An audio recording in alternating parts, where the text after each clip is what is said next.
Hello and welcome to the first episode of 2021 for The Thing About Golf, the podcast series from Golf Australia magazine that asks that eternally burning question: just why do people get hooked on this crazy game?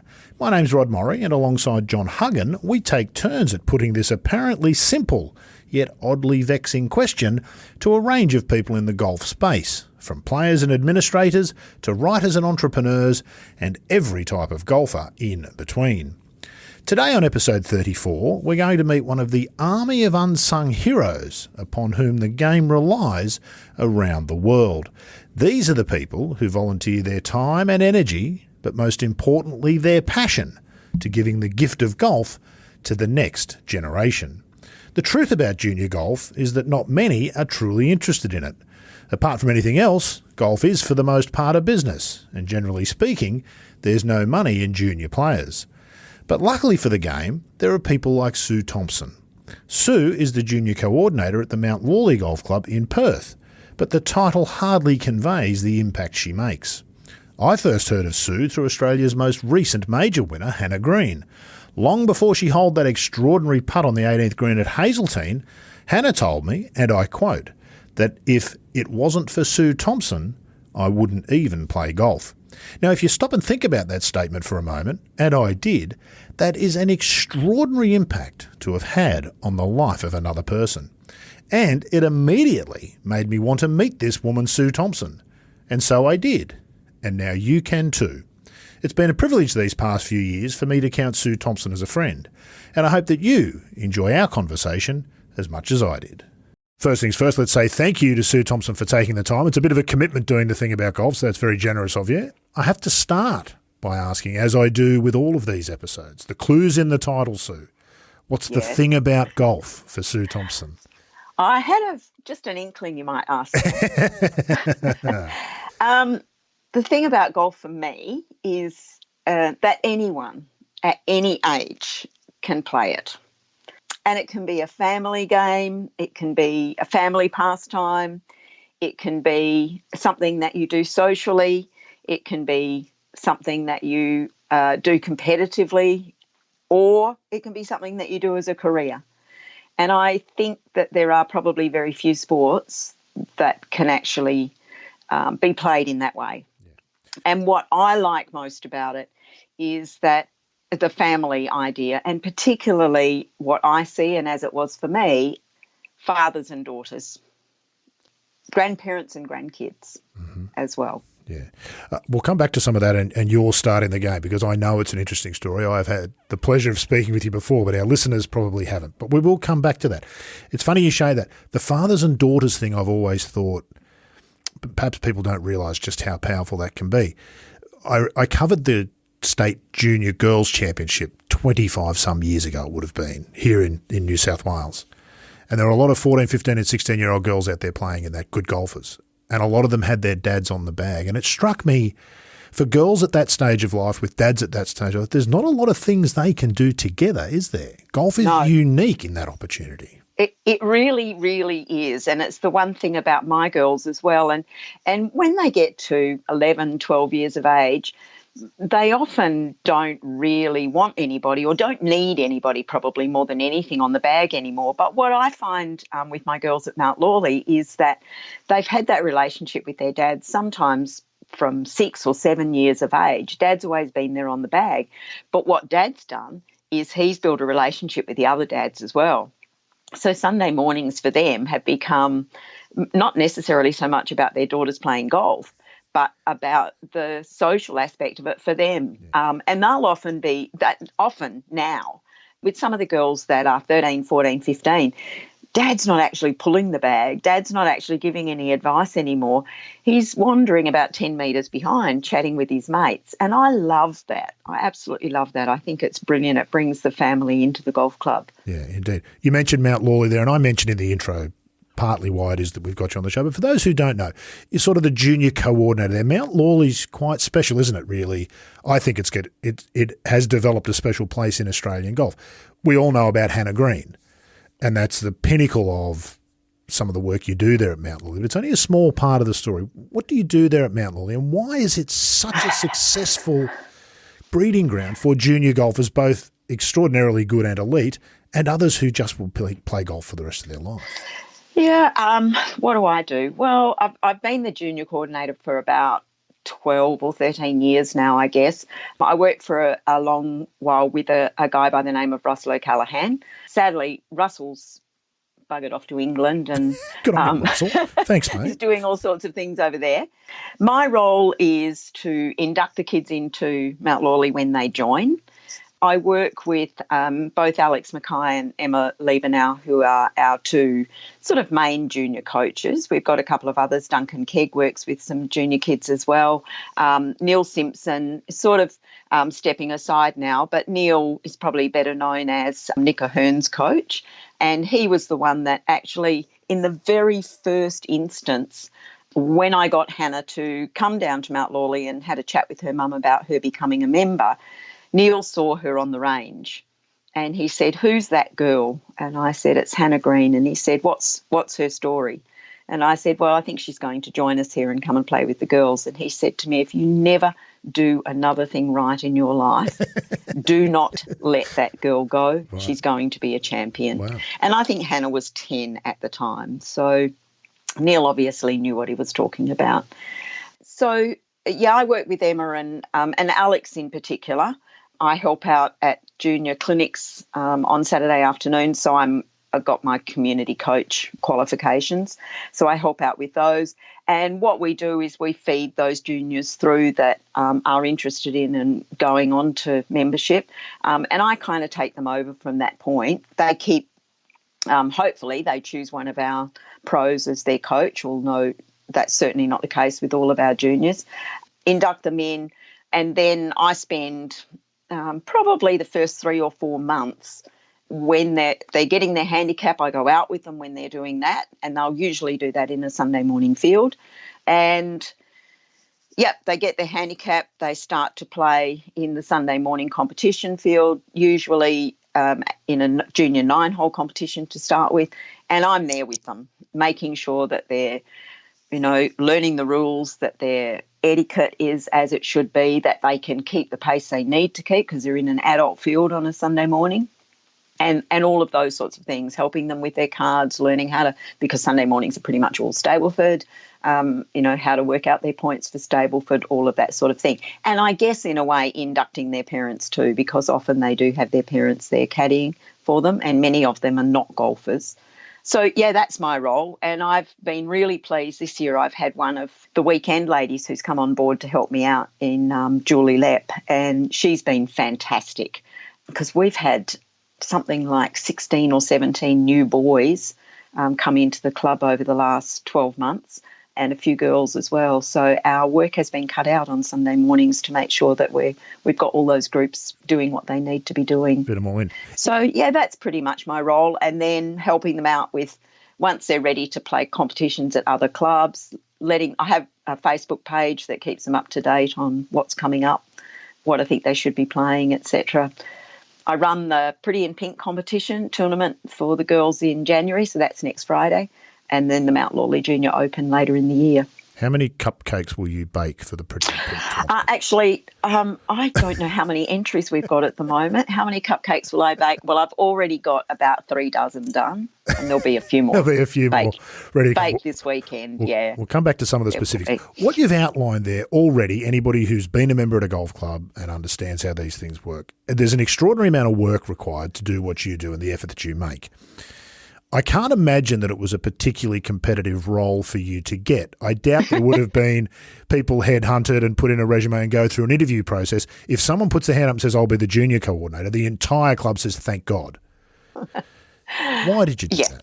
Why did you do that? And why do you continue to? You're underselling in many ways what it is that you – that's the sort of time and the logistics you put in, but it's more than that, isn't it, Sue?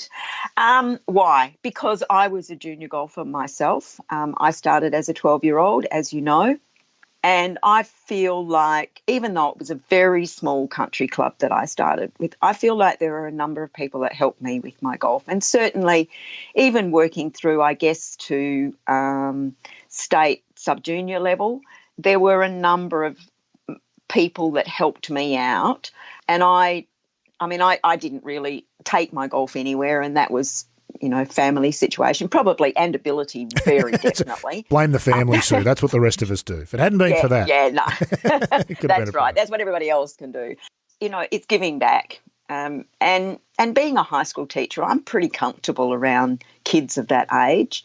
Although I sometimes think now I'm getting a bit long in the tooth and I should be looking around for younger people to take over what I'm doing. But, yeah, I'm just comfortable around kids. I love being around them. And I loved seeing what they can achieve. And as I said, it doesn't matter whether it's a Hannah Green or we've got, Kirsten Rudgley, who's absolutely on her way at the moment. The girls that I've got that are playing off plus figures when they're, 13, 14 years of age, or whether it's the absolute new beginners that are, missing every second ball that they hit. It doesn't matter. I love them all. No, indeed. You mentioned that. We'll just go for a quick sidetrack here. You mentioned that you think maybe it's time to hand off to somebody younger. Is there a long list of people in the world who, and I mean this in all seriousness, this is a real issue, isn't it? At most clubs, it's not. Yeah, there's no list of people. They don't take juniors seriously. Golf does not take juniors seriously. That's the reality, isn't it? I think for the most part that's very true. I think it's very sad. It's very true. I know how hard I fought at Mount Lawley, and I'm really pleased now with where we are with our junior situation and with the acceptance of our juniors, and particularly our girls. We made changes last year to our championships so that our girls and our weekend women could qualify for the championships without having to play midweek rounds.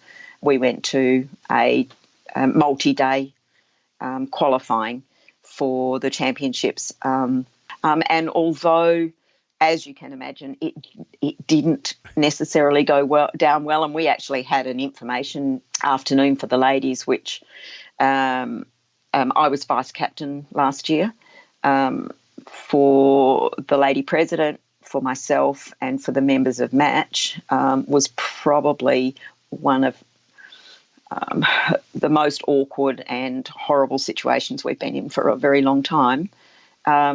By the time we did get to the championships and actually playing them, it went pretty smoothly, and the right person, and nobody will argue with me on this. If they do, then they don't know golf. The right person won our club championships, and that was Kirsten Rudgley.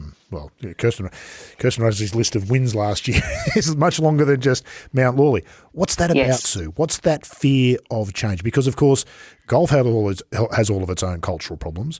Women's golf has its own subset of cultural problems, some of which you're outlining there, which then makes it very difficult when junior golf bumps up against this. In some ways, it's staggering to think that any children play the game at all, and particularly young girls.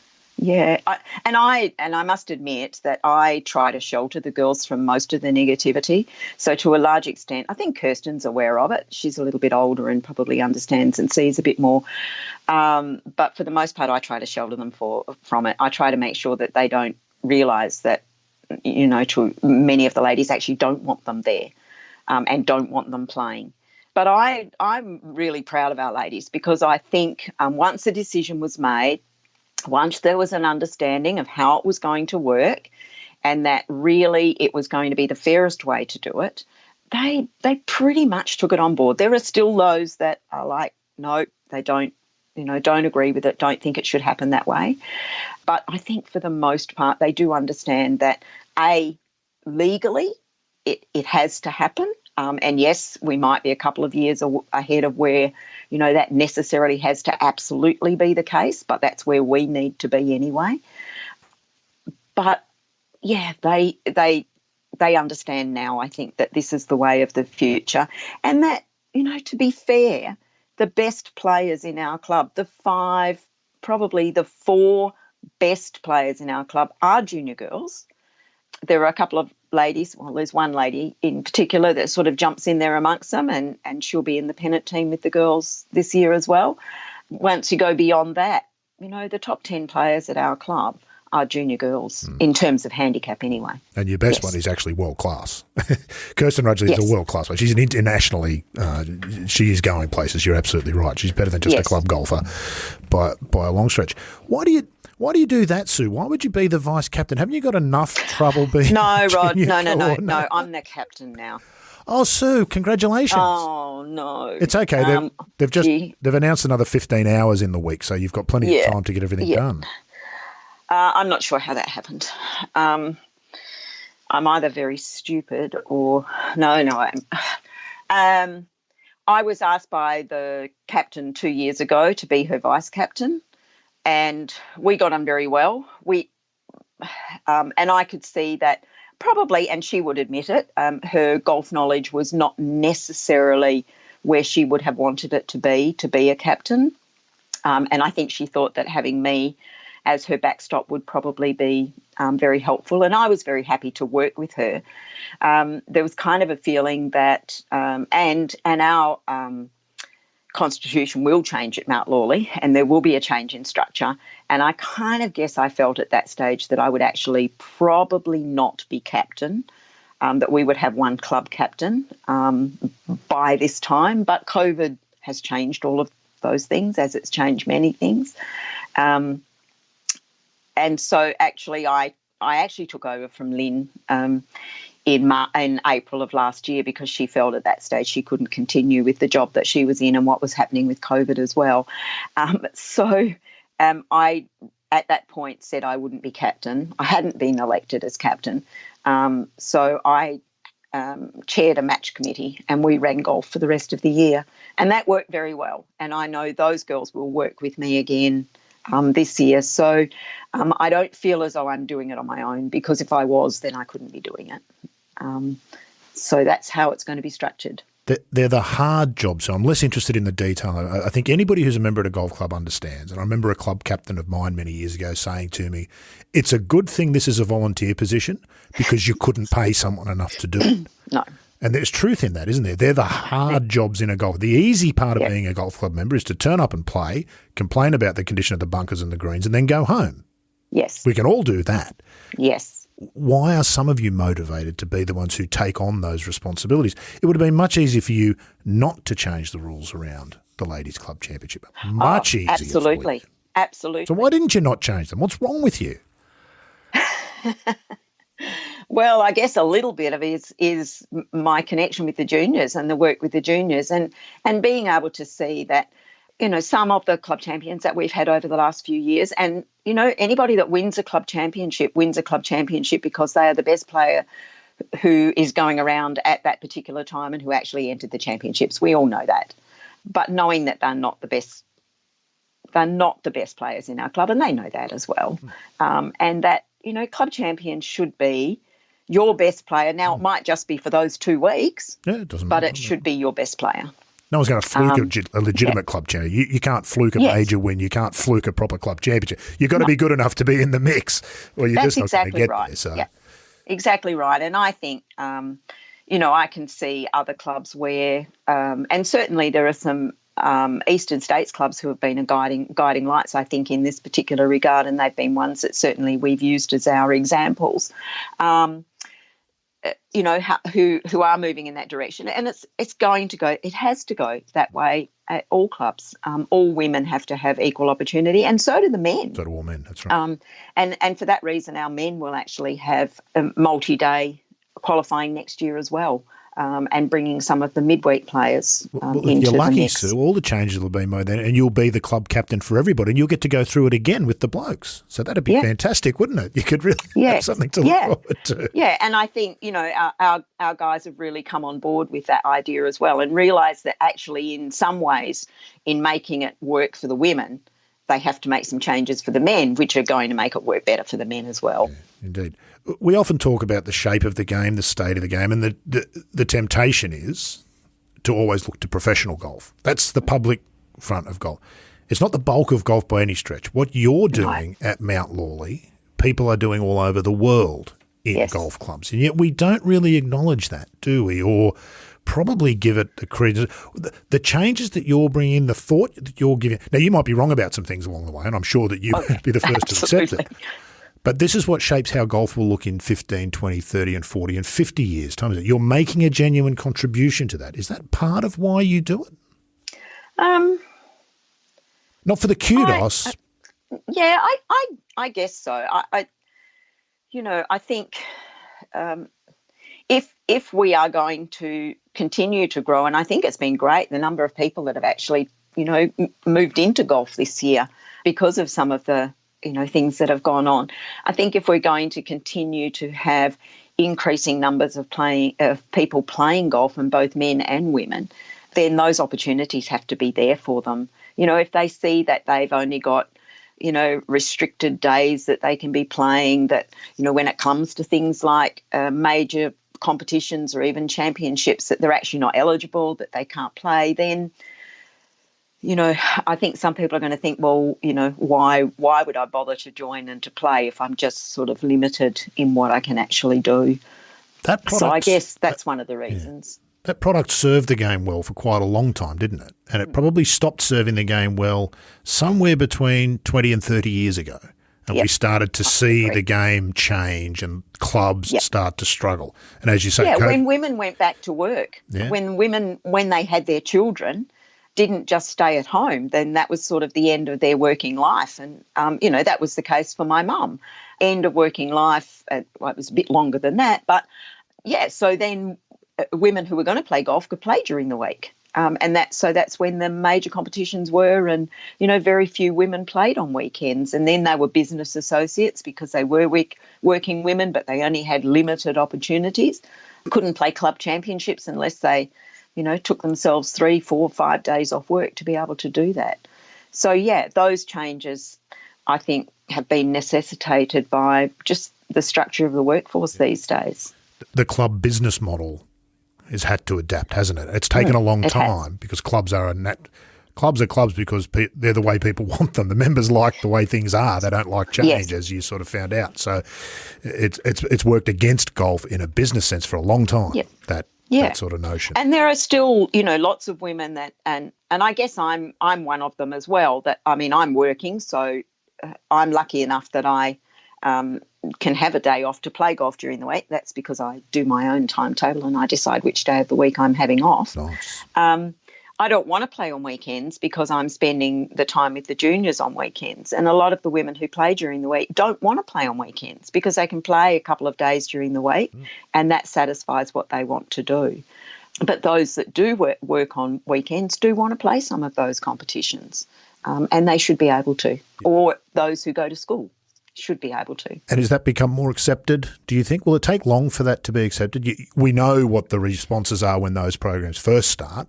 And women have access to weekend tea times. Then they're not taking them up so much because it's an intimidating space to be necessarily. They're not made to feel welcome. Are those things changing, and how quickly will they change? Yeah, they are. This year, our Saturday competitions, which both men and women, women who are full members or at the moment they're called Category A, but those names are changing at the moment.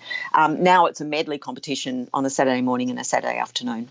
So there used to be, maybe, 10 women playing on a Saturday morning who were in their own little competition and had to then find their own sponsors for their trophies or whatever. But now they are medley competitions. The Sunday competitions are medley competitions. So, yes, it is changing. Yeah. And it's changing for the better. Let's move on to some of the other stuff. I want to go back to your journey in golf. You mentioned your mum there, and this is a fabulous story of how you were sort of introduced. Tell us about your mum and where you come from in WA. There'll be people listening to this overseas who will have amazing mental pictures once you've described where you grew up. Okay, so I always say I'm a Mount Barker girl, but that's actually not true. I'm a Kendanup girl. So Kendanup is about 47 miles. I'm not allowed to say that anymore, am I? Of course you are. Too bad, I have to. North of Albany, just off the Albany Highway. So if you're heading down towards Albany from Perth, Kendanup's off to the east and is the gateway to the Stirling Ranges, which, some people will know. To get to where I grew up, you actually turn west and we were a couple of miles off the highway and I grew up on a farm there. My golf, I started at the Narpanup Golf Club, which is just out of Mount Barker, about 10 k's north of Mount Barker on the Albany Highway, right next to a winery. It wasn't there when I first started, but it's certainly there now.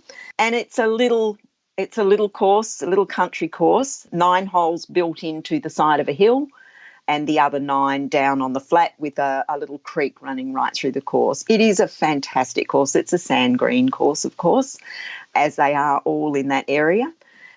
Yeah, look, a really challenging course, and one which is maintained and has always been maintained by the members. So my mother had 5 children in fairly quick succession. She was a farmer's wife. She had been a primary school teacher, forced out of the job once she married, as women were in those days. I think she just needed to get off the farm for at least a day a week or a half a day a week. So she saw an advertisement, I think, when she went into town in one of the shops, come and have some golf lessons. So she went home and she said to my dad, I'm going to go and have golf lessons at Narpanup. And he said, oh, okay then. So off she went. It didn't take her very long at all before she got hooked and started playing. And in the end, she was playing a couple of days a week. So Dad decided that he might as well go and join her. He'd played football as a young man in, a small country town, which everybody did in those days. Yeah, Dad started playing, and for me, it seemed like a good opportunity to be able to get off the farm on a Sunday as well. So Saturday, we girls pretty much played netball. My brother, right in the middle of us, was the only boy. He played football, and that was generally on on Sundays. So I went along with Mum and Dad. There was I kind of think of him as being pretty old then, but he probably wasn't. But a lovely old guy at the club by the name of Albert Smith, who took me under his wing and basically showed me how to hit a golf ball and what I needed to do. And I picked it up pretty quickly and got pretty hooked on it. So, but it became the thing that Dad and I did. Dad would pick us up off the school bus when it came to the front gate at 4:00. And that was the end of his working day generally on the farm, unless there were really pressing things. And he and I would go and grab a couple of clubs and we would hit up and down the paddocks, talk about life. It was where I learned a lot of things from my dad. And, try not to put a ball through the big glass window that overlooked the Stirling Ranges, which would have at the front of the house. Upset your mum no end, I'm sure, if that had happened. Oh, we did crack it a couple of times, but I don't think we ever broke it. I want to go back to that thing with your dad. When you first told me that, you were quite emotional as you remembered that. And you lost your dad not long ago, I know. I did. So those things are powerful, aren't they? That's not about golf, is it? But that's something golf's given you. You could have sat on the back porch and talked. Yeah, we could have. But it wouldn't have been just me sitting on the back porch with Dad. It would have been the others as well. So I think we probably all had something that we did with Dad that was sort of special for us. But, golf was the thing for me. And, I've told you before, my dad had motor neurone disease. Mm-hmm. He was diagnosed 20 years ago. He was a fighter. He was a farmer. He was a tough country guy. And golf was his sort of relaxation. He was never a very good golfer. He used to say his fingers were too fat and stubby to wrap them around a golf club properly. His arms were too short. He manufactured a swing, but he was strong, so he could hit the ball a long way.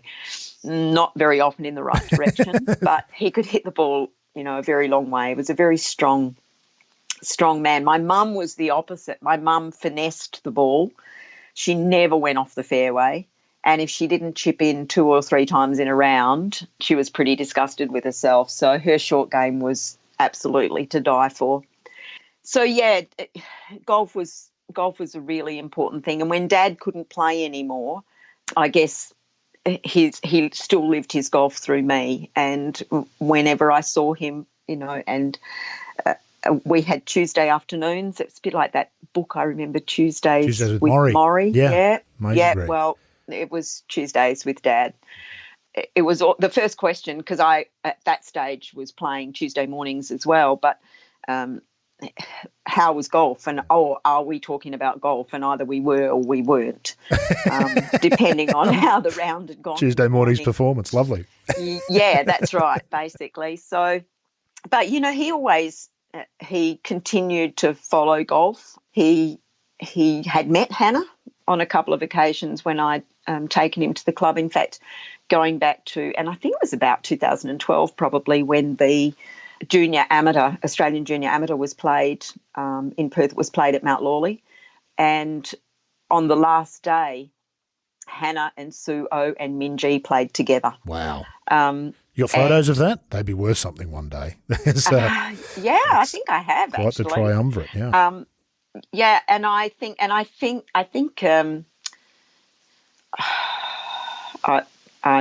probably put them in the wrong order here. I think Minjee won it, Sue was second, and Hannah was third in the end. But Hannah was pretty new to all of that sort of, high level of golf at that particular stage. But I got Dad out in a cart and we followed them around. And he followed Hannah's career from there pretty much. And he would often bring it up first. He'd say, I see, she did this or she did that or whatever. And then, as I started to talk about Kirsten as well, he started to follow what she was doing as well. We're going to talk. So more about, that interest was always there. Yeah, we'll talk about Hannah a bit more down there. Your mother sounds like a nightmare match play opponent. Always in the fairway, a demon short game, unbeatable. Yep. It took her very little time before she actually started playing pennants, and that was she loved her pennants. She was very competitive. She'd been a very, very good netballer as a young girl. So very competitive, and you didn't want to play mum in pennants. In the bigger picture, did sport play a different role for women in the country than perhaps women in the city? Golf is very different in the country to the city, as you'd be well aware now that being at Mount Lawley. Was that true too? Were there more women in the country likely to play sport? Oh, absolutely. Or less? Absolutely. We grew up. Most people in country towns live and breathe sport, because there's not a lot of other choices of other things to do.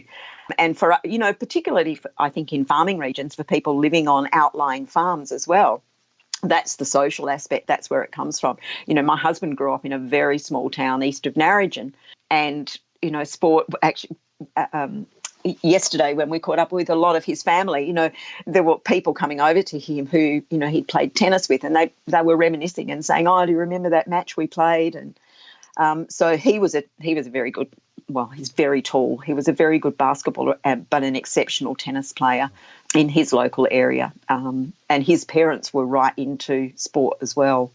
Yeah. Is that important? It's always struck me about sport, and particularly girls. Golf should be, in many ways, if we accept stereotypes in the way that too many of us think narrowly, should be the most appealing of all. There's no running, no sweating, no bashing into other people. Turns out, fact, lots of girls do want to run and sweat and bash into other people, but it looks like it should be the most, or the very first sport that most girls would be drawn to. But it's not, is it? Yeah, it's not, because their parents don't play sport. And I think, in country areas, you tended to play the sport that your parents were involved in, or, that your siblings were, so that, you only had to maybe drive to one or two locations in a weekend. Yeah, it was absolutely because of Mum. I would never have taken up golf if my parents hadn't played golf. I probably would have had no idea about, what it was, or, I knew the Narpanup Golf Club was there because whenever we drove to town, we went past it, but I'd never queried it, never asked any questions about, what's golf or who plays or... That's probably still true, isn't it, Sue? How do we change that? We see a lot of this image that golf has, particularly amongst non-golfers, plugs into an awful lot of issues that golf is going to have to confront in the not-too-distant future. And we see it here. The public golf issue here in Sydney is bubbling away with Moore Park, probably the busiest golf course in Australia, legitimately under threat of being cut to 9 holes. Yeah, that's dreadful. I've been following that story. And it's a lack of understanding amongst people who don't play golf of what golf can actually mean to people. So let's back up to your mum. So your mum saw a sign in a shop window in the 1950s, 60s? 60s, yeah. 1960s, saying come and give golf a try. Who was doing that? Who were the women or the people who put that sign up and legitimately changed quite a few lives in the future, because your mum went up, took up golf, got hooked, and now here you are? Yeah, well, the woman that actually ran those clinics in the first place, I don't know a lot about her, but she was a pretty good golfer in the local area. And I think she saw that there weren't very many playing golf but also that it could be a sport that young women could play once the kids had gone to school, because it was, maybe half a day that many of them were like my mum and weren't working. So there was an opportunity there to try and, get some of those women involved. And I think she had probably 8 or 10 women at who came to Narpanup. She did the same in Mount Barker, and I believe she also did the same in Albany. So she built some numbers and got some women involved in golf who would not otherwise have looked at it. And I think it's people like her. It's people nowadays like the Shaney Wars and the Kate Goddards and what they're doing in places like Bunbury with getting girls, firstly, letting girls know that golf is there. And not just girls. Shaney's doing some great work with women in the local area as well with, some of the come and try golf stuff that she's doing. And I think a lot of clubs are doing that as well. There's certainly in Western Australia, there's a number of clubs now that are running regular come and try. Come along, have a bash, we'll supply all the equipment, we'll have a PGA professional there who will help you out. So Emma Liebenau's doing that at Mount Lawley for us. And then go in afterwards and have a cup of tea or have a cup of coffee on the club, maybe have some cupcakes. I don't know whether, I'll have to ask Emma whether they do that. Maybe I can do some cupcakes for her. And have a chat. And get to know some ladies. And then, she takes them on into a series of clinics then if they're interested. And then we have certainly had some ladies who have joined the club out of those clinics as well. I think that's how it has to happen. Yeah. Yeah. We're probably all guilty of this, Sue, and we're going to be guilty of it again ourselves shortly when we talk about Hannah, but we focus on the wrong things in golf that we show to the non-golf world, don't we? Hannah's known to non-golfers. Yep. The women who started that program that got your mum into golf and changed her life and yours and ultimately Hannah's is not. We don't explain to the non-golf world what is so powerful about this game, why people who get into it get hooked, I think, in ways that other sports don't. You have ardent fans of other sports, but golfers are at a different level, I think. Yep. I'll get your thoughts on that. But how do we get around that? Why don't we do that? You would know some non-golfers, I'm sure, probably not a lot, but you would know some. What don't they understand that we seem to? Yeah, it's interesting. I've got, a lot of friends and colleagues who are not golfers. They know I am, and they know that I am extremely passionate about it. And I think they've probably learnt a lot from me. It doesn't mean that they're going to go and play golf, but it means that they do have more of an understanding. It might mean that perhaps they might bring their kids along to golf. They also might be less inclined to just agree with the notion that we should shut 9 holes at Moore Park. That's true. Which is the bit where it gets kind of important. You don't need everybody to play golf, but golf needs to make its case that it's more than just rich people occupying more space and resources than they really should be entitled to. Yeah. And I've had some of those friends of mine who've said, I got my husband, we went and had a bit of a go.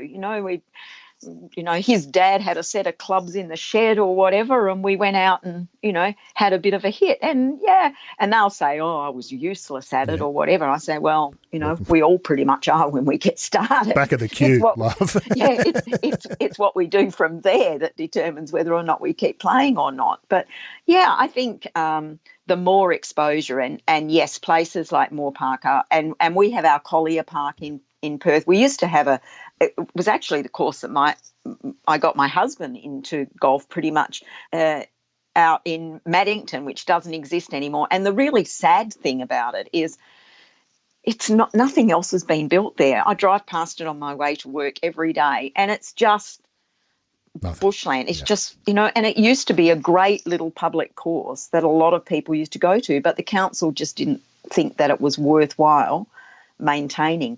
And unfortunately, I think a lot of those golf courses that are where people will go and have a hit are council ones, and in the end, decisions are made that, it's not worth the cost of the upkeep of the course.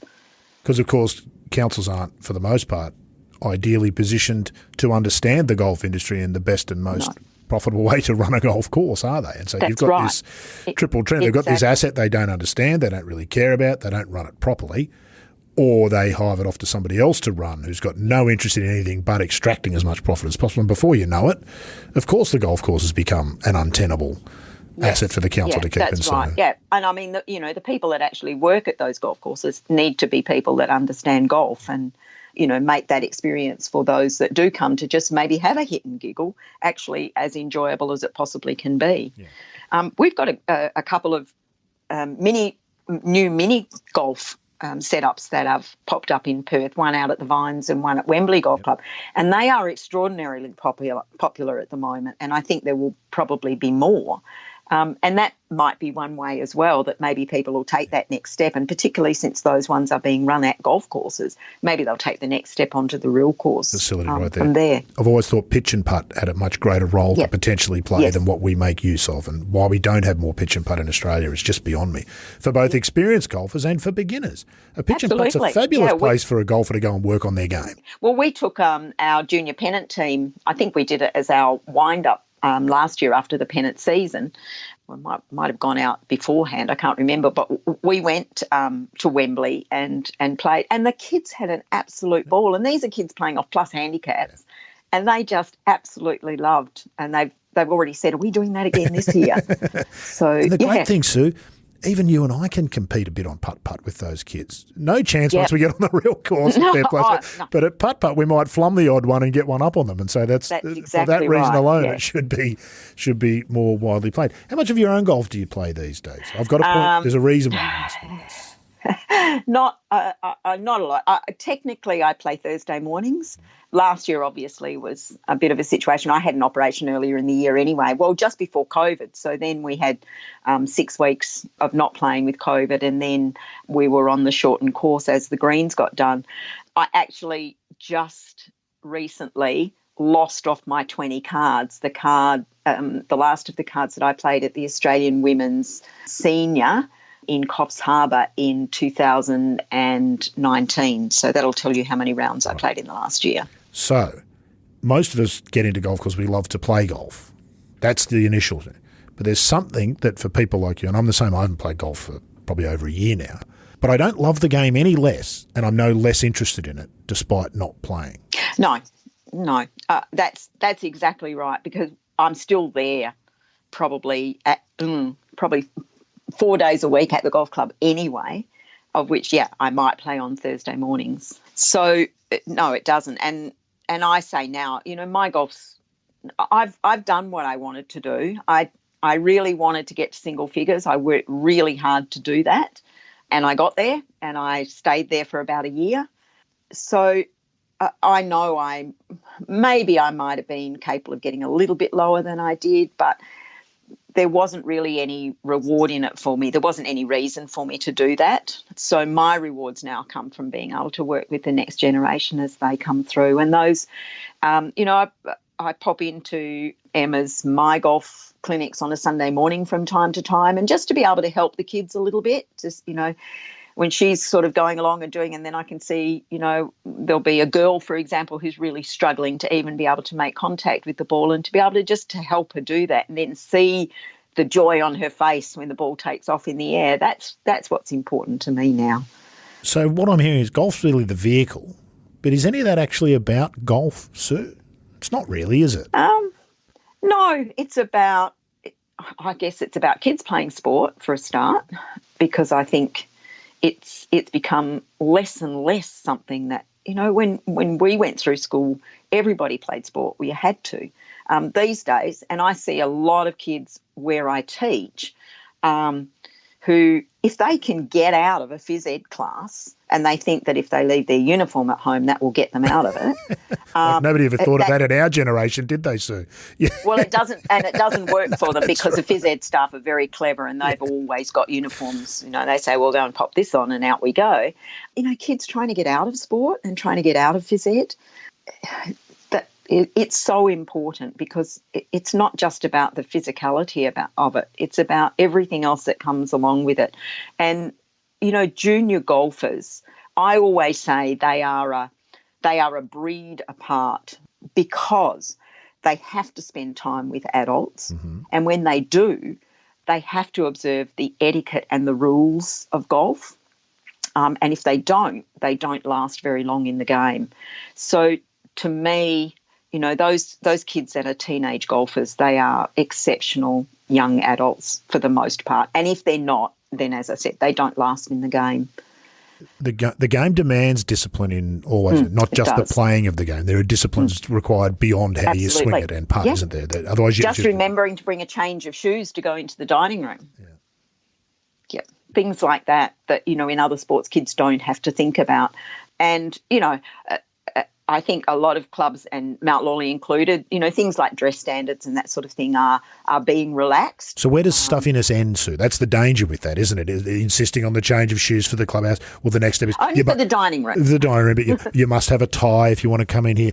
All those, you can see where all those things are born. Where does the stuffiness stop and the legitimate learning and valuable lessons for young people? Well, certainly ties and things like that are not necessary at Mount Lawley anymore. And even, I know probably 5 years ago as junior coordinator, I was often getting criticism about the girls in terms of, what they were wearing on course and the length of their skirts. I don't hear that anymore. I haven't heard that for 2 or 3 years. Thank God. Should have been 20 or 30 years. It should have been 20 or 30 years. That's true, but I haven't heard any of that. Haven't had any of that sort of thing. The only thing I really get now is that the juniors were slow this morning, but generally I'm able to point out that it actually wasn't them; it was the group ahead of them, or whatever. But I think now the golf clubs are, for the most part, much more friendly places for kids to be, and particularly when there are a number of them there. And I love seeing after the game our kids, the girls will be sitting, the boys will be sitting, chatting, having, a drink or whatever before they, go on with the rest of the day. We've got 23 junior girls under 18 at Mount Lawley at the moment. So there's always someone there for the girls to practice with or to have a drink with or to have a putting competition with or whatever it might be. And about 38 boys. So, there's always someone there for them to be able to, have a friendship with. Those numbers are staggering, and there will be people who are in roles in golf clubs listen to this and think, how did you manage that? What's the truth of that? Because it's really just about work and welcoming, isn't it? Isn't that really all you've done? Yeah, it's I think with girls want to play golf with girls until they feel that they can compete with boys, and until they feel that they can go out on the course and not be embarrassed to maybe hit a bad shot or whatever. So that's what I think we've really tried to build, so that for the girls who join, there are always other girls their age group. There are always, and Sunday mornings generally during the main season, we're obviously in our summer season at the moment, I actually book the girls in on the timesheet because I put them together, but I mix them up all the time so that they're not always playing with the same people, and so that I've got some of the lower handicappers playing with some of the higher handicappers and all the rest of it, so that they all know each other. And some of the higher handicappers go, oh, I don't want to play with her because she's really good. And I say, well, if you're going to get really good, then one of the things that you need to do is play with better players. And see what they do. Boys are different. Boys are often very happy just to, jump into a men's group and go out and play with them, and they don't tend to get as embarrassed as the girls do if they might have a bad shot or whatever. But it's a really nice connection that we have, particularly between those that have been at the club for a while, and the boys will practice with the girls, and the groups will mix up as well, and go out and play. And I really like that. I think that's really important. That might be the most important thing for the future of the game when we look ahead, is it not? Yes. Is that generational shift, because we see it at the elite level now, that where the squads are mixed, the boys and the girls. Hannah Green and Curtis Luck know each other well because they were part of the same squads for a whole long time. That wasn't the case 20 years ago. Your very best girls and your very best boys might not ever meet each other, except perhaps at a presentation dinner at the end of the year. That changes cultures, doesn't it? That actual mixing, and that's where respect grows, doesn't it? Yeah. And ours are starting out, obviously, in mixed clinics as well, although for the younger ones, Emma is running a girls-only clinic for those that are sort of just getting started because, that's what they like and meeting the other girls. But once they move on to that next stage where they've joined the club and they've got a handicap, then it's mixed, yep, and certainly at the clinics, not so much out on the course until they get a bit older. But, Kirsten's a great example there. She messaged me the other day. In fact, I have to say that probably the person that's looked after me most since I've lost my dad and checked up on me the most has been Kirsten Rudgley, absolutely without a doubt. I don't mean to be rude, but how old's Kirsten and how old are you? There's 40 years between Kirsten and I. That's that's powerful stuff, isn't it? It is. And, I would say in the last 3 months, I have had at least a message or a phone call once a week from Kirsten. Just a quick little, how are you going? Are you okay?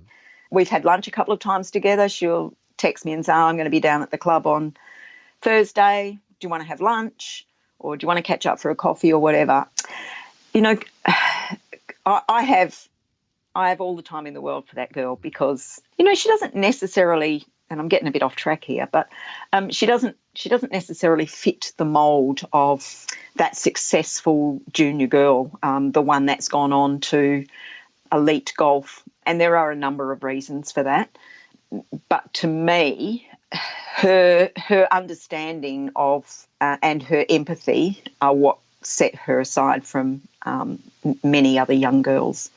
And for that reason, I would do anything for her. And I honestly believe that she can be extremely successful. I just hope she gets the opportunities to be able to be successful. You've only got to look at her record to know she has all the tools. And that's no guarantee of success. But of those who are going to throw their hat into the ring and have a go, she's one that's got a legitimate chance to get there.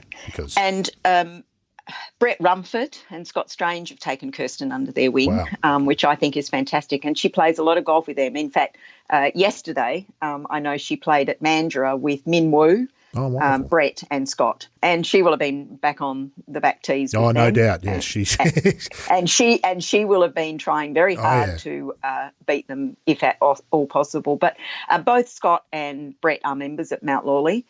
We don't see as much of Brett just at the moment because he's now so he's bridging at Wembley teaching. Yeah, he's doing. Yes, he is. Yeah, he's doing his. It's not PBA training. It's a bridging. Yeah. So he's doing that now. So we don't see quite as much of him. But Scott sort of stepped in there, and he and Kirsten have been practicing quite a lot. Short game competitions, whatever it might be, and then out onto the course, and that's been brilliant for her, I think. Brett Rumford and Scott Strange for Kirsten Rudgley. You can't buy what they've got. You can't. No. The wealth of experience and knowledge from just playing golf for a living, you cannot access that anywhere else but from people who've done it. No, you can't. And that's what I've said to Kirsten. Just ask. And Brett, I know, has said the same thing. Just ask me any question. No question is stupid. Ask me anything that you want to know. And that's why I've said to her, soak it up, learn it. Because in the end, it's going to be so valuable to her, I'm sure. Yeah. When I listen to you talk about Kirsten, I feel like I'm hearing you in some ways talk about Hannah as well. You've got a very similar relationship with Hannah Green, haven't you? Yeah, I think so. I mean, things have changed a bit, obviously, with Hannah because she's not, as home nearly as much, although, if COVID did anything good, it brought Hannah Green back to Mount Lawley for a number of months last year, and it meant that Kirsten Rudgley was here when we played our club championships. So there was certainly a couple of good things that came out of it. But, Hannah was extraordinary last year with what she did with our junior girls, and it came from her. It didn't come from me because I'm very careful about what I ask Hannah to do and not to do because I know that there is so much call on her time. Mind you, she probably, if she listens to this down the track, I I know she came out of quarantine last night, so Pretty in Pink next Friday, Hannah. She hasn't missed one yet, has she? Has she missed one sorry? yet? I don't think she's missed one, has she, the Pretty in Pink? No, probably not. So last year she was certainly there and presenting our trophies. But, she sent a message. She put it on our Facebook page, which she, keeps up with regularly, and she just said, anyone want to have a hit with me?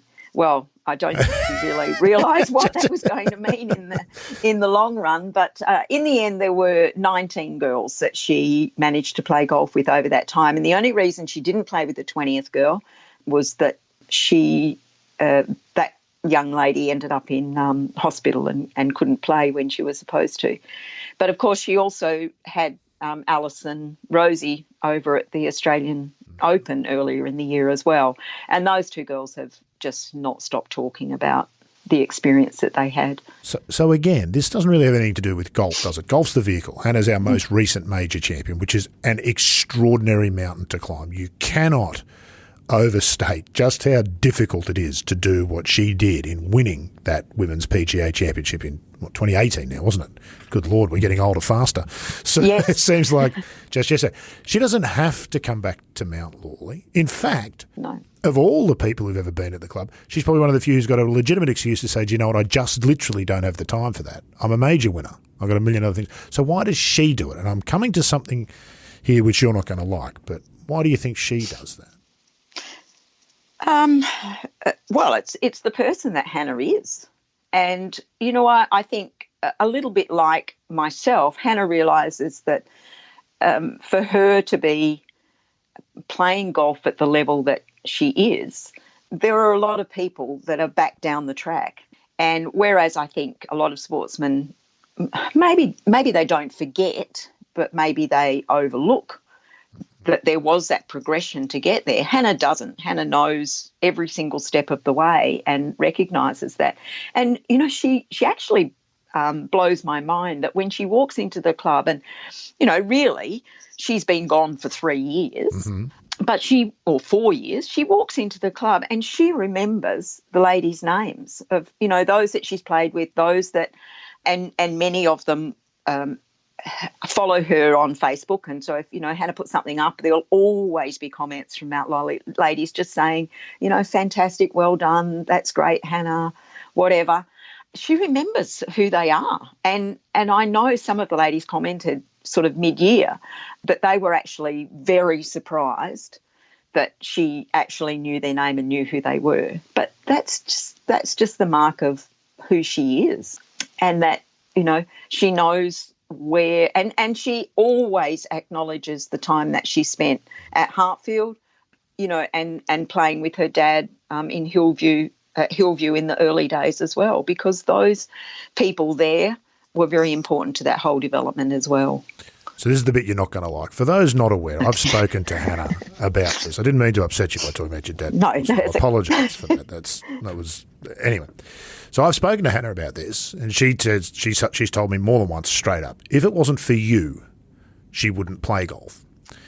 And by that, partly, I think what she means by that is by the program that you've set up there at Mount Lawley with the junior girls. And I know you're comfortable with that because that's true. Yep. She would have given the game away if the program wasn't at Mount Lawley. And this is the bit you're not going to like. I'm going to suggest to you that her coming back to the club and remembering people's names is not about that program. It is about you and the influence that you've had on her through time. And I know that because I've asked her and she's told me that. The example that you set with the work you do, with the making of the cupcakes, with the Pretty in Pink. Now, I know it's not why you do it, but do you ever realise the impact that you do have? Because that's not about golf either. She's a major champion. She can blow off anybody she likes in the world of golf, you included. But she doesn't. See, that's the thing. Hannah wouldn't blow off anybody. Well, not unless they were, deserved it. Being silly or deserved it, yeah. No. I don't want to make you uncomfortable, but this is what you're actually doing. You're making better people. If that is the case, and if that is the reason, and I don't necessarily think that it is, because I know Hannah's parents as well. Not solely. I'm not saying solely, but I can tell you, we all learn from the people in life that make an impact on us. And you've made an impact on her well outside. There's nothing you can teach her about golf. All three of us know that. That's not in question. But those other things are just as important, are they? Or perhaps more important, Sue? They are. And I mean, by the time I met Hannah, she was a 10-year-old. So many things about her were already absolutely formed. And that comes absolutely from her parents and her family. And they are, wonderful people. And so I inherited a very thoughtful, good-mannered young lady who already had all of the hallmarks of the person that she's become now. I guess what I added to that for her was the ability to be able to make the friendships and make the contacts that she made at Mount Lawley, and to be able to help her to progress, So I think I say, and I think Hannah agreed with me the other day, that she was on about a 36 handicap. She was certainly in the 30s, maybe 33, 32 when she hit Mount Lawley. So apart from Neil recognising that he thought there was something maybe exceptional about her in the future, there certainly wasn't at the time. Let's poach this kid. She's amazing. No, she's on 30 something. But, she worked really hard, and she had the opportunity, I guess, to begin with Neil, and he sort of, picked up a few things that certainly improved her. Duncan Kegg took over and coached her then for a while, till she was down to about single figures. And then, of course, she moved to Richie because by then she sort of made state junior teams and things like that. So she obviously has worked with Richie since then. So I guess, my contribution was to enable some of those things to be able to happen, but also to keep her in golf because she could play with other girls, and to be able to access. She was already, in the Graham Marsh Foundation playing other tournaments, but I guess I had a little bit of knowledge as well about the next stage with state level golf and that sort of thing as well. So to be able to help her to move forward into those sorts of squads and teams as well. She also told me, and I know this is true, that a lot of the girls she grew up playing with at Mount Lawley, some of whom she said were probably good enough to turn professional but decided to do other things with their life. Yeah. That didn't change their relationship with you because it's not about the golf. No, it isn't. It's about, because honestly, when they're out on the golf course and as we talked about before, they've often got dad caddying for them. Often a lot of their conversation is with their dad, not necessarily with the other girls, although as they get more confident and a little bit older, dad might be pushing the buggy, but the four girls are walking in the middle chatting away to each other. It's about the before the game and in particular the after the game as well. And by after the game, it's about the during the week as well. And the text message say, I'm going to go down and hit a few balls on Thursday. You're going to come down and just making those contacts so that you're not there on your own. You're not just doing this thing on your own. And, one of the girls that I know Hannah talked about was Claudia Pisano. And my earliest memories, I think Claudia was about 7 or 8. And she came out and played on a Thursday on the school holidays with me. And she's just an extraordinary young woman. She's now a fully qualified physiotherapist. But every time Claudia picks up a golf club, the ball wants to watch out because, she's not lost any of it. She'll come back, and she's at WA Club now. She'll come back and play pennants for WA Club this year, I have no doubt, having played very little golf, but just needing a little bit of, sharpening up around the edges. But, her friendship with Hannah has been extremely important to Hannah because it's something that it can be outside of golf. That's right. I know they keep in contact a lot while Hannah's away. Because that grounding becomes more important the more successful you become if you're Hannah, doesn't it? Because she's moved into a world now that is literally full of sharks. Once you've won a major, everybody wants a piece, not because they like you, but because there's something in it for them. Yes. That world can change people, and you need to have a grounded world to plug back into, don't you? Otherwise, yeah, you do. We all saw what happened with Tiger Woods. He lived in a world that we were not familiar with. So those things are really important, aren't they? They are, and I think Hannah's parents and her family definitely keep her very grounded. I know her mum definitely does, and yes, I think the friendships and a lot of the friends that she has here in WA are from that golf world initially, but many of them, girls like Alyssa Kia who still play a bit of golf, but golf is not their life anymore. So she has those sorts of contacts outside of it all being about golf, and where she can have a conversation that can be about many, many other things other than golf. And that's really important, I think. What did she buy herself? She got that giant check, of course, when she won the major. There was one thing she was going to buy herself. I can't remember what it was. She talked about it. Was it a watch or something? It was a handbag. A handbag. So it wasn't it? Yes. Talk about that with those people. I know that earlier this year she hadn't bought it, but I don't know if she has now. I think she said she'd have to wait until she went back to the US. Right. So I don't know whether she's actually done that. So yeah, she might have been looking at the limited number of tournaments this year and thinking she maybe needed to save her money. But in the end, what a fantastic finish to the season for her. That was on the golf side, what is the success? She doesn't have the most amazing golf swing. She doesn't have any. There's nothing. You look at Min Woo Lee and you go, well, amazing. Look at the incredible talent. You look at Min Ji Lee, the extraordinary consistency in the shot she hits. There's nothing really stands out about Hannah, does it? But she's one of those players who's just a very complete golfer who somehow is always there. She's very determined. She's a very determined girl. So, I think she takes the good with the bad really well and can cope with the fact that she does have a bad round and is going to have a bad round from time to time. And usually she's able to nail down pretty quickly, why that's happened as well. But I think it's her determination. Because there's a point, isn't there, Sue, where it becomes, at a certain level of the game, it becomes more about attitude than aptitude because you're now playing at a level where everyone's got the aptitude. Yep. And it's the best attitude that's going to prevail eventually rather than just... And everybody talks about, her winning the KPMG and how, she came out of nowhere. Well, those people that were aware of Hannah Green would never say that she came out of nowhere.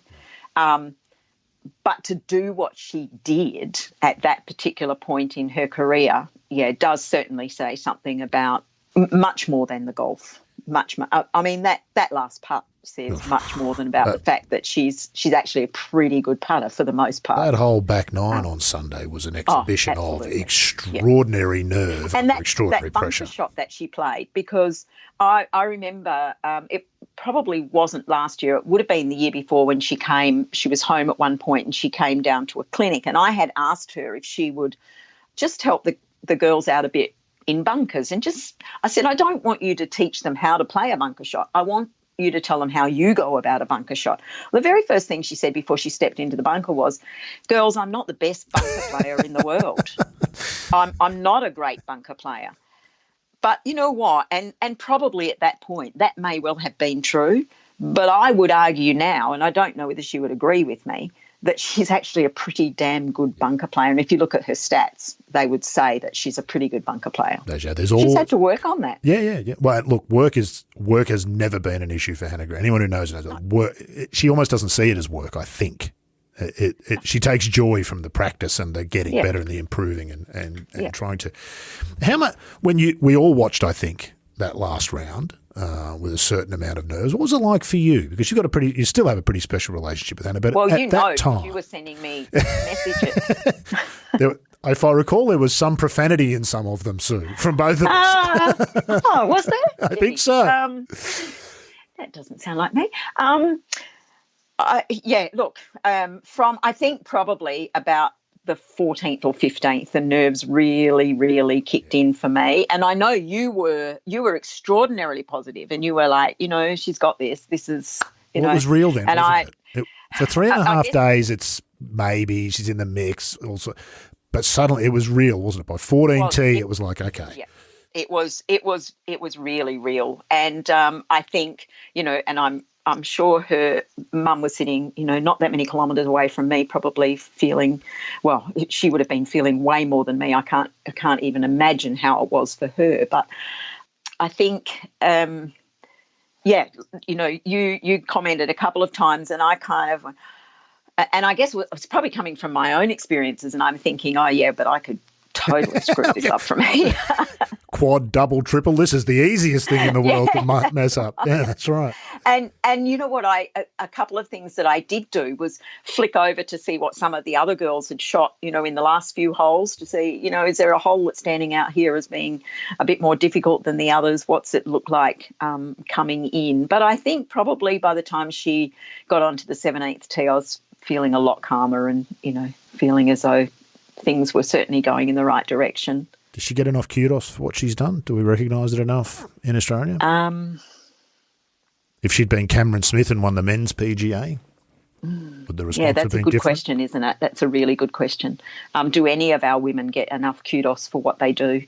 What it seems to me a lot with the women, but I think with the men as well, and I think it's typical of Australian sporting media, Australian sports as a whole, is that we jump on the bandwagon when things are great. Mm-hmm.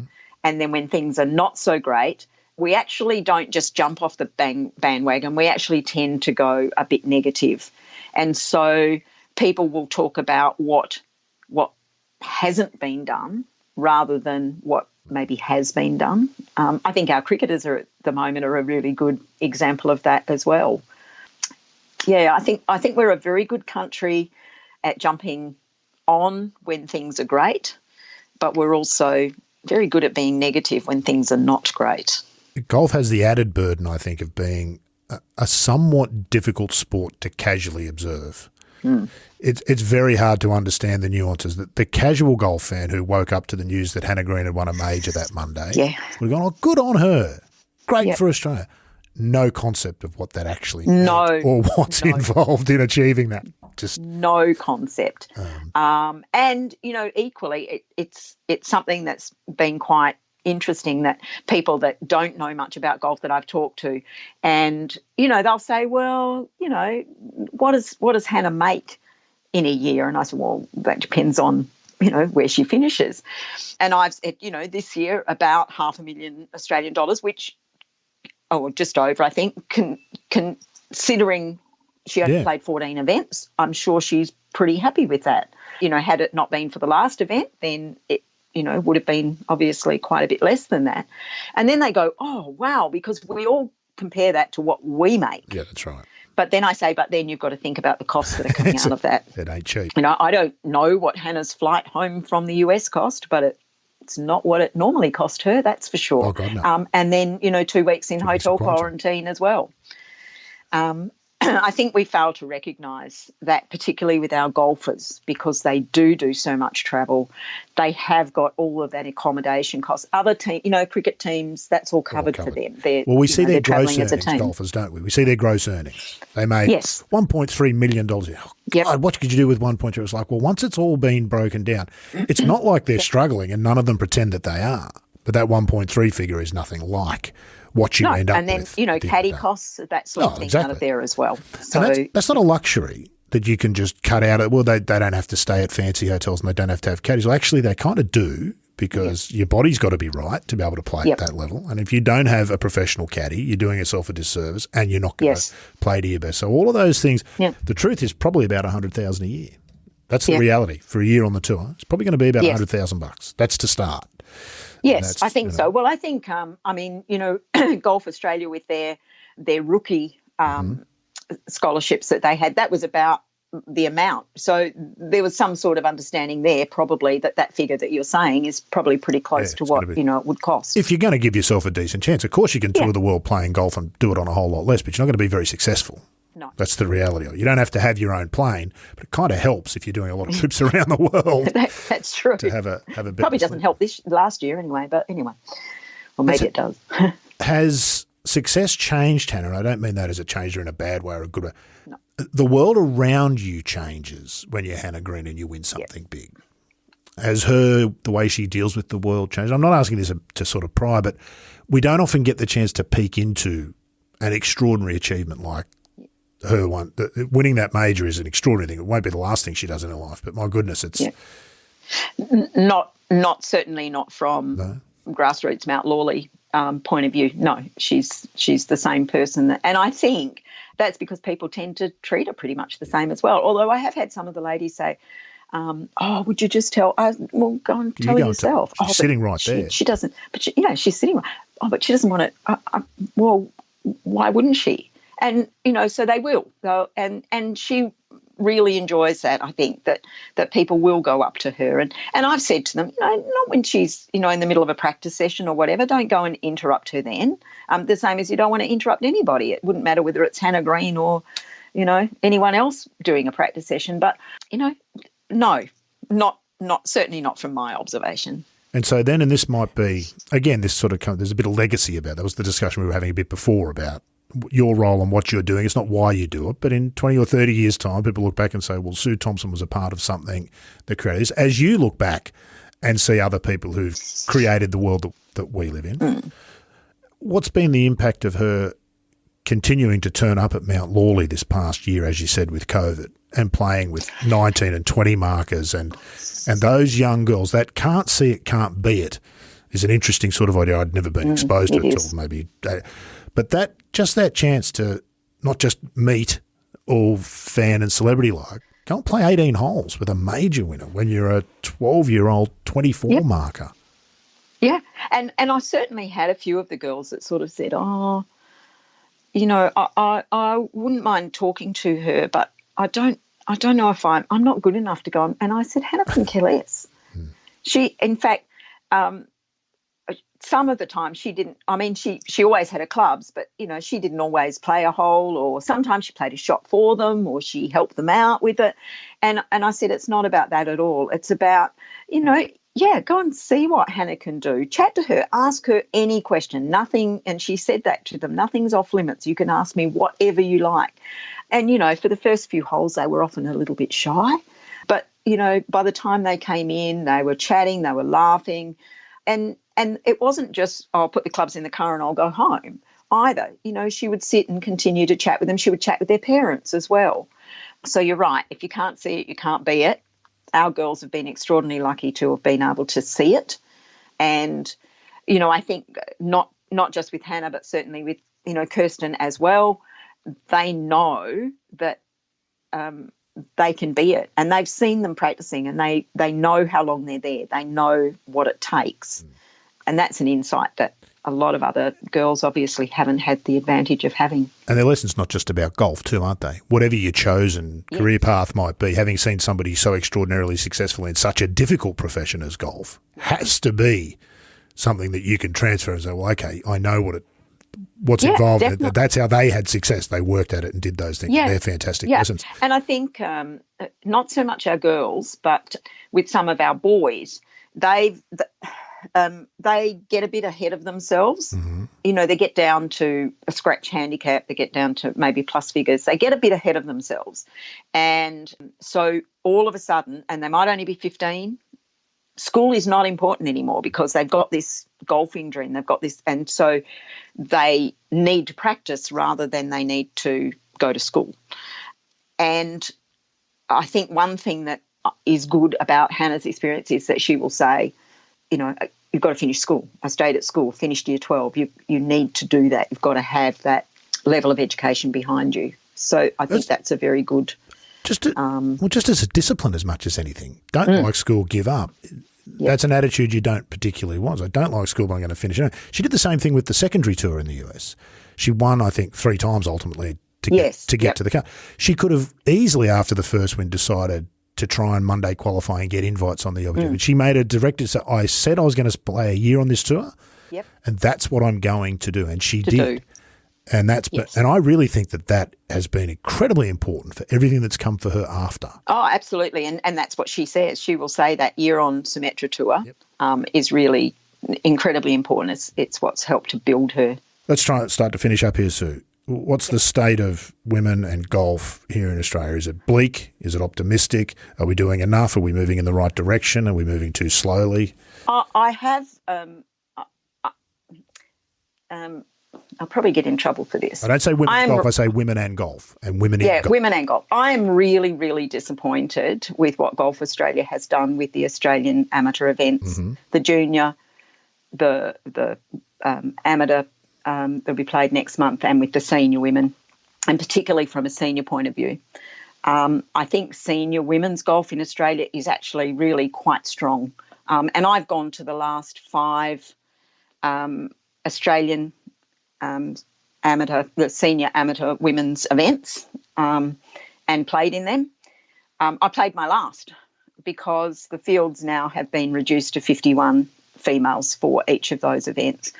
I'm desperately disappointed about that. In Coffs Harbour in 2019, 32 West Australian women went to that tournament, travelled to that tournament. 51 will make the field when it's played at the end of this year. So, if you're not a single-figure handicapper, you're not going to play that event. And, the girls at the moment, the amateur field closed yesterday. Boys, basically, if you're not on a +2, you don't get a start. The girls, if you're not on, in fact, I think one of our Mount Lawley girls is right on the cutoff at the moment at 1.8. What's the thinking, do you think? What's the thinking of that? Have our administrators become, and it's something you'll hear from a lot of people, far more interested in trying to churn out future professionals than actually have a broader view of the game at the grassroots level? I don't know. The numbers are obviously so that only one event is played instead of 2 senior amateurs, instead of having to have 2 locations for the amateur, for the juniors have been played at 2 separate two separate clubs for the last number of years. I guess partly that's what it's about, needing less staff to be able to run the tournaments with the numbers. Imagine if we had the overseas players that we normally have entering our Australian amateur this year. There may be no Australians in the field, particularly on the women's side. For the boys, it might be a +5 that you'd have to be on to get in the field. For the girls, I could see it would be +1 or +2. Yes, it caters for the elite, but what about that next level? What about, the girls that I have got that are on between, a scratch and a 5? They're no dud players. No. But access to that level of event is not there for them anymore. It can be disillusioning too, can't it? A girl who's in that range might decide, no man. So you see this with a lot of good golfers who don't turn professional. They just give the game away. Yeah, There's no point being a 35-year-old +6 marker and maybe winning a mug once a month because the only thing you can contend in is the monthly medal. Yeah. You're never going to win a Wednesday or a Thursday or a Saturday. You're not going to win a Stableford comp off that. So they just give it away. Yeah. I think for the majority of, juniors and younger players, maybe it's not that important. But certainly from where I sit as a senior golfer, and we have to admit that that's where the majority of our golfers in Australia, sit at the moment in that age bracket. And I know personally, in Western Australia, it's been something that women have been extremely disappointed about because we probably have, we've probably got a few, but we've probably got 5 women now who legitimately would make the field. Yeah. And I don't know, Golf WA sends 3 of them as a team, so maybe those 3 will go. But the others won't go because we go as a big group and, it's about more than the golf. But I think that this move is making it all about golf, not about some of the other things that are so important to golf that we've talked about. Yeah, indeed. Outside of that competitive, they're sort of very internal golf things to think about. What about women and golf generally? Do you see changing attitudes? Do you see where are we? I mean, are we going to have more women golfers in the future? Are they going to be more welcome? Yeah, I think we are. I think we're certainly seeing that in Western Australia at some of the clubs, and I think they're younger. We've had something like 15 or 16 women join Mount Lawley this year, and very few of them are over 50 years of age. So if that's a pattern that's being repeated in other clubs, then that's very positive for the future. How do we? And I think that they actually like to see the younger ones around the club as well. Although that's not generally been the view of golf, has it? And it wouldn't have been hard to find people in golf clubs not that long ago for whom the less young people around the place, the better. Yes. And that. Well, I had a club ladies president tell me probably about 6 years ago that she couldn't care less whether we had any junior girls playing in the club. In fact, she'd prefer we didn't. So yeah, I think we've come a long way since then. Well, yeah, let's hope so for all sorts of reasons. How does golf keep those who've signed on in this COVID time where suddenly golf became very appealing because one of the few recreational sporting activities that you could do? How do we not bugger it up again like we did after the last golf boom? Yeah, it's really a good question, and I guess it's one that, coming into the captaincy as well, that, we have to try and make sure we need to make sure that those women are comfortable playing, that they're able to continue to learn to play, because I think often what happens, and I certainly see it happening with a lot of the juniors, is that once they get their handicap and they're actually playing in competition, they tend to stop attending clinics, or they tend to stop having the coaching, because they kind of go, well, I know how to play golf now and I'm playing golf, so it's okay.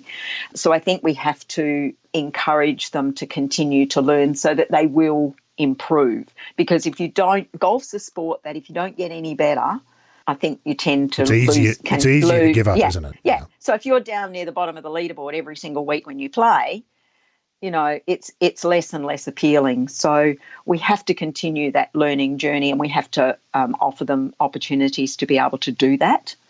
Do we in the golf business, that's you, I know you're a volunteer, but you're in the golf business because you're attracting people to the club there and the junior girls and the memberships and all of those other things. We're part of the golf business. I'm part of the golf business because I'm in the golf media. Do we in the golf business understand enough what it is that we need to sell to people? You and I think we innately get the thing about golf. We're wired that way. If you lined up 100 people and gave them a golf club and a ball, whatever the number is, let's say it's 20 of them would be like us. Immediately, the thing about golf would grab them. But do we know enough about how to help those other 80 appreciate what is? The friendships that are built at golf are really important. And, I would say that, of the 10 people that I would say are my closest friends, probably 6 of them I've met through golf.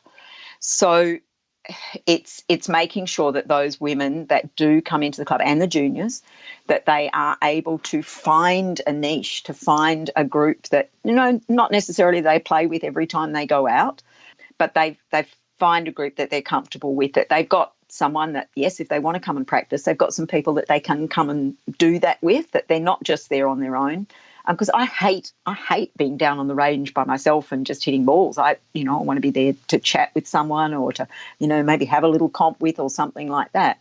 So I think that's, for women, that's really important. Men seem to tend to be able to just, find someone and have a beer with them, and that's okay. And it doesn't matter if you don't see that guy again, or you don't, sort of speak to him again. But for women, it's building relationships and feeling comfortable about, playing with any of the other ladies, but knowing that there are people there that you do have some sort of a relationship with, a friendship group with.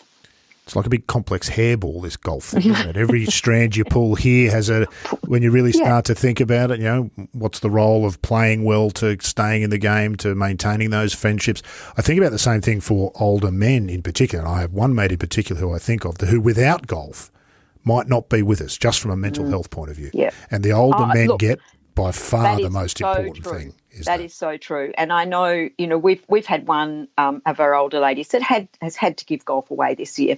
And initially she couldn't drive, but the ladies jumped on board and went and picked her up and took her home. But then she needed more help than that, so she's actually moved out of the city. But we've got a number of elderly ladies who are playing golf, and I know that for them, golf is really their salvation. It's the one thing, and even when they can't play anymore, they can still come up and have lunch.